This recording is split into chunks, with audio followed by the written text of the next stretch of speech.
ప్రపంచంకి మనం ఎవరు నేను అనే మనిషి పుట్టలేదు ఇక్కడ ప్రపంచంలో అంత ఆయననే ఇదే ఆయన మీద నేను నాది ఈయనది ఆయనది ఆయన వచ్చిండు ఆయన ఎవరు రాలేదు ఎవరు చూడలేదు అంత ఆయన.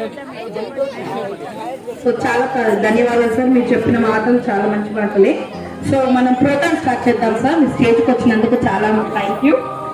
Yes, we start our program with the first dance, Samaralu, by welcoming Lord Jesus among us.